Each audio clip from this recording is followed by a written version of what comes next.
시청자 여러분 안녕하십니까. 예민수의 시시각각 수도권 인사이트로 시작합니다. 도시 생활 가운데 여러 가지 스트레스가 있는데요. 소음도 빼놓을 수가 없는 것입니다. 그러다 보니까 우리가 살고 있는 이곳 서울이 서울특별시가 아니라 소음특별시라는 말까지 나올 정도인데요. 그만큼 소음으로 고통받는 시민들이 많다는 얘기입니다. 현실은 어떤지, 대책은 어떻게 세워야 하는지 짚어봅니다. 김성수 시사평론가 함께하겠습니다. 어서 오십시오. 안녕하세요. 김성수입니다. 소음의 종류도 여러 가지가 있을 텐데요. 일단 소음 민원 건수가 최근에 얼마나 늘고 있는지 현황부터 좀 짚어보죠. 예, 여러분들이 상상하시는 것 이상일 겁니다. 예. 일단 그래픽을 보면서 우리가 확인을 해보시죠. 소음 민원 건수는 2011년만 해도 한 2만 건 수준이었습니다. 2만 1,745건이 2011년, 2012년에 2만 166건 이 정도 수준이었죠. 그런데 2013년서부터 급증하기 시작하더니 급기야 2015년에는요. 4만 1,286건으로 늘어났습니다. 그 소음 민원 건수가 4만 1,000건이 넘는다라고 하는 것은 사실상 1년 내내 소음에 시달리고 있는 사람들이 주변에서 곳곳에서 어려움을 호소를 하고 있다는 얘기인데요. 자, 그러면 지자체별로 과연 어떤 분포가 있는지 한번 보실까요? 지금 강남구가 5,774건으로 역시 많네요. 압도적으로 예. 많습니다. 그리고 2등을 달리고 있는 데가 은평구죠. 3,070건. 그리고 관악구가 2,770건. 그리고 성북구가 광진구가 더 많군요. 광진구가 2,478건, 또 성북구가 2,239건. 상대적으로 영등포 같은 경우는 593건, 강동구가 538건으로 상당히 낮습니다. 예. 이제 이런 걸 보면 지금 강남구, 은평구, 흔히 말해서 지금 대단히 이 아파트 촌들이 들어서거나 혹은 재건축이 진행되고 있는 예. 이런 곳들이 지금 소음 공해도 심하다. 이렇게 추정해 볼 수가 있겠습니다. 계속 소음 민원이 늘어나고 있고요. 이게 민원 접수된 건수지 않습니까? 그냥 참고 지내시는 분들은 포함이 안 되는 겁니다. 예. 소음 관련 민원을 좀 구별해 볼 수 있을까요? 어떤 종류가 예. 많은지? 일단은 소음 민원이 어떤 이유로 제기가 됐는지 예. 요걸 한번 분류를 해봤습니다. 그래픽을 한번 보시죠. 자, 공사장 민원이 무려 74.8%입니다. 압도적으로 많죠. 그렇군요. 예. 더군다나 지금 강남구가 이렇게 많은 것들 한번 이따가도 생각해 볼 텐데요. 완전히 아파트 촌들 사이에 있는 재건축이 진행이 될 경우. 예. 그럴 때는 아예 전체가 거의 대단히 그 단지가 새롭게 조성되는 것보다 가까이 있는 사람들의 소음 피해가 더 심할 수밖에 없겠죠. 그렇겠네요. 그래서 공사장이 74.8%로 압도적으로 많습니다. 그리고 사업장이 11.2%. 이런 사업장에는 여러분들 아시다시피 계속적으로 음악을 틀어놓는다거나 하는 그런 사업장들 있지 않습니까? 예. 그런 것들이 11.2% 정도 되는 것이고요. 또 확성기의 피해 8.9%. 특히 지금 마포구 같은 경우는요. 그 거리에서 공연을 하는 팀들이 있습니다. 버스킹이라고 하잖아요. 이런 버스킹들의 마이크, 확성기 피해들 호소를 하시는 분들이 꽤 많습니다. 또 이동소음, 지나가면서 이제 소음을 낸다든가 아니면 대형 차 같은 경우가 이동하면서 소음을 낸다든가 또 도로교통 같은 경우가 0.6% 이렇게 분포가 되어 있습니다. 앞서 그 자치구별 현황 좀 보겠습니다. 강남구하고 은평구가 많은 이유 잠깐 얘기하셨는데요. 지역별 차이가 나는 편차를 조금 더 자세히 보겠습니다. 예, 기본적으로요. 그 공사장의 소음이 전체 중에서 74.8%를 차지한다고 예. 했잖아요. 그만큼 강남구와 은평구에서 소음을 야기하는 공사장의 어떤 피해들이 예. 잇따라 제기되고 있다는 얘기인데, 사실은 은평구 같은 경우는 아직까지도 개발이 덜 된 곳이 대규모 택지 개발들이 이루어지면서 그 인근에 있는 단지의 주민들이 피해를 호소하는 경우들이 많다고 네. 본다면, 지금 강남구 같은 경우는요. 5,774건 중에서 5,063건이 공사장 소음입니다. 거의 90% 가깝게 공사장 소음을 호소를 하고 있는 건데, 그런데 이 공사장 소음이 대개 보면은 재건축 단지 중심, 그리고 저희 집도요 지금 옆에서 재건축을 하고 있어요. 예. 빌라 단지인데도 빌라들이 있는데 옆에 있는 빌라 한 군데가 주인들이 이렇게 서로 뜻이 맞게 되면 그러면 그거를 그 도시명 공동주택 이런 걸 예. 바꾸고 있는 추세란 말이에요. 그러다 보니까 옆에서 계속적으로 소음에 시달릴 수밖에 없는 거죠. 그러니까 지금 강남구를 들여다보면 기본적으로 서울이 아직까지도 역동적으로 이렇게 개발이 되고 있고 움직이고 있는 그런 상황들 때문에 이런 소음의 피해를 호소하시는 분들이 굉장히 많다 이렇게 볼 수가 있겠습니다. 네. 서울 내에서 소음의 민원은 계속 늘고 있는데 대책이 미흡한 이유 가운데 하나로 소음 규제 방안이 제각각 부처별로 제각각이라는 지적이 있습니다. 예, 여기 아주 심각합니다. 지금 예. 일단 소음을 규제를 할 때 그 법으로 따지면 예. 법령에 해당하는 그런 형태로 따지면 3개의 법 규정에서 제약을 받게 되어 있습니다. 우선 환경부에 2가지 법이 있습니다. 예. 하나는 환경정책기본법이 있고요. 그리고 소음진동관리법이 있어요. 근데 문제는 환경정책기본법에는 주간에 55데시벨 이상이면은 규제가 되게 되어 있습니다. 야간에는 45데시벨이에요. 네. 그런데 소음진동관리법에는 주간에 68데시벨 이상 그리고 야간은 58데시벨 이상으로 정해져 있는 거예요. 예. 그러면 어떤 법에 해당되느냐에 따라서 어떤 법을 적용하느냐에 따라서 사실상 소음 피해로 과태료를 물릴 수도 있고 아닐 수도 있는 그런 예. 상황이 벌어지죠. 그리고 국토교통부로 가면요. 여기는 이제 법이라기보다 이제 주택 건설 기준에 관한 규정이 있습니다. 이 규정에 보면 실외 소음이 65데시벨 이하, 실내 소음은 45데시벨 이하인데 6층 이상의 건물에만 적용이 됩니다. 그러니까 저희 집 같은 경우가 5층짜리 빌라란 말이에요.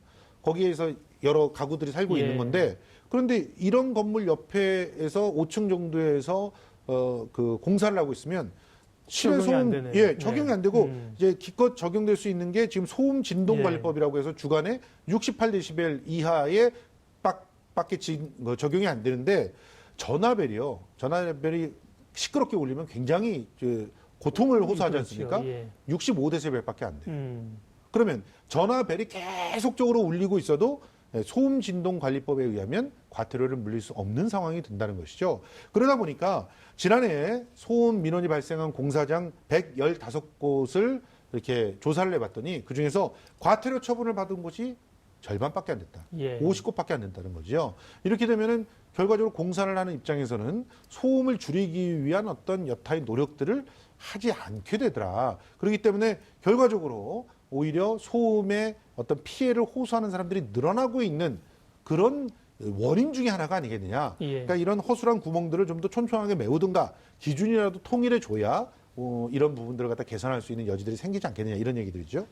전 세계적으로 뭐 규제를 없애는 분위기긴 하지만 그래도 뭐 필요한 규제는 있어야 될 텐데 공동주택, 아파트 같은 공동주택에서 최근에 이제 인테리어 하는 분들 많잖아요. 신축 예. 대신에. 근데 인테리어 리모델링 공사를 할 경우에는 아예 소음 관련된 규제 근거가 또 없다면서요. 그렇습니다. 예. 이 심각한데요. 사실은 새롭게 이사를 오게 되면은 항상 이 인테리어를 하면서 예. 그 소음 피해를 입히는 그런 경우들이 많습니다. 그런데 많이들 경험해 보시겠지만 옆에서 드릴로 옆집에서 맞아요. 드릴로 네. 그냥 목구멍 하나만 뚫어도 머리가 그냥 흔들릴 정도로 소음 피해가 시달리지 않습니까? 그때 나오는 소음의 그 정도는 뭐 집의 벽이나 뭐 그런 어떤 그 방음 처리에 따라 조금씩 다르지만 최소한 70데시벨 이상. 그러니까 매미 소리가 80데시벨이에요. 예. 그러면 매미 소리에 가까운 그런 형태의 소음이 계속적으로 나온다는 거거든요. 이 매미 소리도 멀리서 듣는 게 아니라 가까이서 듣는 게 이제 80데시벨인 건데요. 자, 그러면 이런 소음들을 지속적으로 내고 있는 곳에 뭔가 규제를 요청할 수 있는가? 지금 현재로서는 없다는 것이죠. 마땅한 어떤 그런 규제의 근거들이 없다는 것이기 때문에 예. 지금 현재 인테리어를 하게 되면은 이런 건 있습니다. 이제 그 인테리어 리모델링 공사 같은 걸 할 때 사전에 뭐 양해를 구해야 된다는 그런 그 일종의 규정들이 좀 있어요. 그리고 오전 그 9시부터 저녁 6시까지만 공사를 진행해야 되고 주말에는 진행하면 안 된다. 이런 것도 예. 이제 어떻게 보면은 법 규정, 법적인 어떤 효력 있는 그런 거라기보다는 매뉴얼 같은 그런 형태입니다. 그래서 그런 것들이 이제 관행으로 굳어진 규정이라고 볼 수 있는데 뭐 이런 것 외에는 구체적으로 소음의 피해를 호소할 수 있는 데가 없기 때문에 민원이 늘어나고 있는 예. 그런 상황이라고 볼 수 있습니다. 오늘은 그리고 뭐 층간소음 얘기는 구체적으로 안 했습니다만 화면에도 나가고 층간소음 문제도 대단히 또 심각하고요. 그렇죠. 네, 소음이 생활소음이 여러 가지가 있습니다.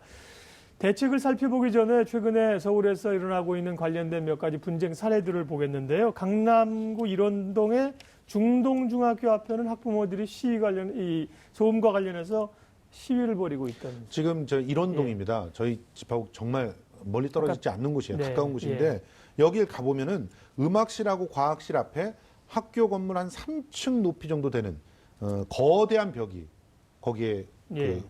학교를 가로막고 있습니다. 이 벽이 서게 되는 것은 기존의 이런 현대 아파트를 허물고 삼성 레미안 루체아엠 아파트가 들어옵니다. 네. 그러니까 재건축이죠. 이 재건축 그나마 현장에서 소음 가림막을 했네요. 화면에 그렇습니다. 그 보니까. 소음 예. 가림막이 지금 예. 3층 그 건물 높이로 이렇게 올라와 있는 건데 네.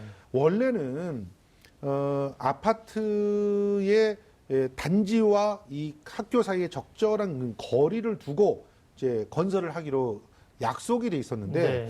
그런데 그런 부분들이 지금 관할구청과 재건축조합과 건설사 사이에 이견들이 막 있다 보니까 합의가 잘 안 되고 있는 거예요. 예. 그러다 보니까 결과적으로는 이 소음과 전쟁을 벌일 수밖에 없는 상황이고 일단은 벽을 쌓아서 소음과 분진을 막고 있는데 지금 현재는 터파기 공사 중인데도 3층 높이에 쌓여져 있는 거예요.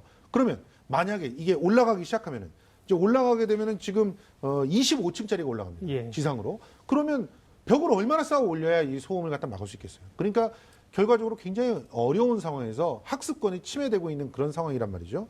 다행히 이제 중학교니까 그렇지 이게 고등학교였다면은 정말 그야말로 아주 극심한 갈등의 중심에 설 수도 있는 그런 상황이었다고 볼 수가 있습니다.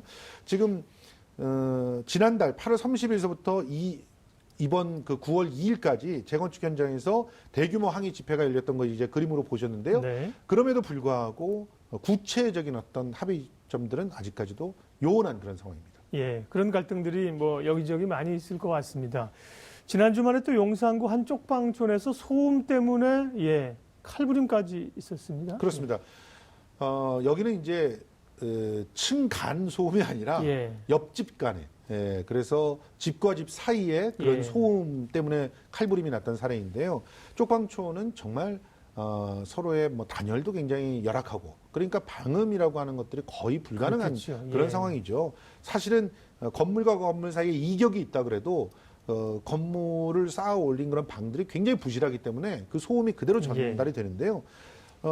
음주를 하고 계속 소란을 피웠던 사람이 있었던 겁니다. 네. 이제 홍모 씨라고 하는 분인데요. 술을 마시고 계속 소란을 피우니까 이제 옆집에 있는 그 유모 씨가 66이나 되는 어르신이었는데도 예. 이분이 참다 못해 흉기로 이분을 찔렀던 것이죠. 이런 그렇군요. 일들이 벌어지니까 결과적으로는 이제 뭐 이런 갈등들을 예. 조정하기 위한 어떤 중재 역할들이 필요한 게 아니냐. 물론 지금 이제 범죄를 저지른 분이 전과가 12범이나 있고 애초에 그런 어떤 범죄적 행동으로 치달아갈 수 있을 만한 위험 요소가 좀 있던 있긴 분이었어요. 했지만, 그러기는 예. 했지만 사실은 원인을 이렇게 제공하지 않았더라면 이런 일들이 없지 않았을까. 그래서 그런 측면에서 지금 층간 소음뿐만이 아니라 이렇게 좀 예전에 지어진 집에서의 집 이웃끼리의 소음 분쟁도 상당히 심각한 상황이라고 볼 수 있습니다. 예, 이런 뭐 물리적 다툼까지 안 가지만 집에서 그런 경험들이 있으실 거예요. 시끄러우면 그냥 허공에 대고 조용히 해주세요. 그러면 저쪽에서 또 넌 뭐야? 그러면서 그렇죠. 싸움 나잖아요. 그렇습니다. 그렇게까지 안 가야 되는데 한강공원도 요즘에 이제 공원을 찾으시는 분들이 많다 보니까 거기서 뭐 음주도 하고 소란해서 한강공원을 찾는 시민들이나 주변에 사는 또 주민들에게 피해가 크다 그래요? 그렇습니다. 지금 한강공원뿐만이 예. 아닙니다. 지금 한강공원이 제일 크게 부각이 되고 있는 것인데 실제로는 공원이라고 하는 공간들마다 음주 후에 고성방가를 한다거나 예. 혹은 뭐 분쟁이 생겨가지고 싸움이 붙는다거나 이런 소음들 때문에 고통을 호소하시는 분들이 굉장히 많은데요.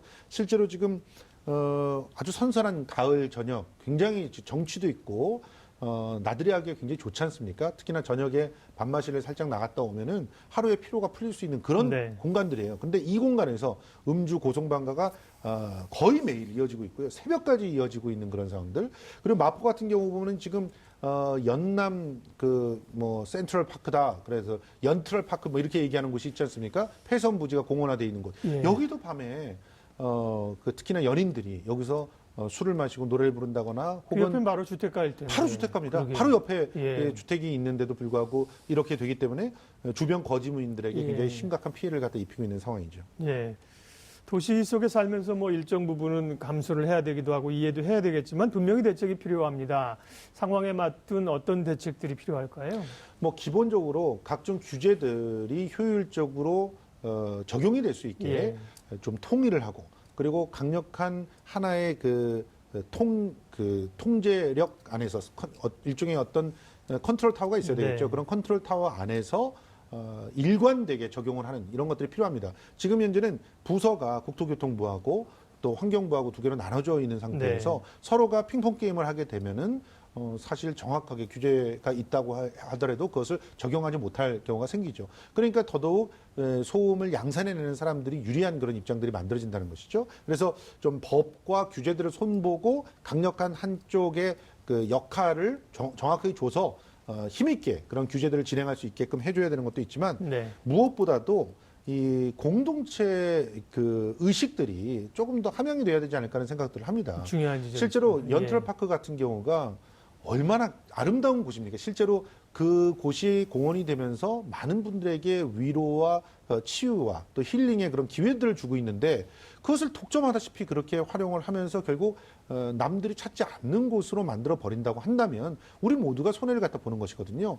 그래서 자율적으로 규제를 하고 자율적으로 서로가 합의를 할 수 있는 그런 정신들이 굉장히 필요하고요. 그걸 위해서 지자체에서 현명한 테이블들을 조성해 주는 것들이 필요하다고 보는데요. 그런 측면에서 뭐 특히나 그 요즘에 많아지고 있는 버스킹 예술가들과 함께 자리를 만들려고 하는 노력들 지자체가 요즘에 하고 있는데 그런 자리들이 자꾸 다양하게 늘어나야 되지 않을까 생각을 해봅니다. 예. 이웃 간의 분쟁으로 뭐 매번 경찰을 부를 수도 없고요. 경찰력도 갈 곳이 많고 말씀하신 그런 그 자치의 힘, 그 공동체의 힘 이런 걸 좀 발휘하면 지혜를 발휘하면 갈등을 좀 더 줄일 수 있지 않을까 생각됩니다. 서울 속 다양한 그 소음의 형태들 그리고 대책들 알아봤습니다. 김성수 평론가 함께 해주셨습니다. 고맙습니다. 고맙습니다.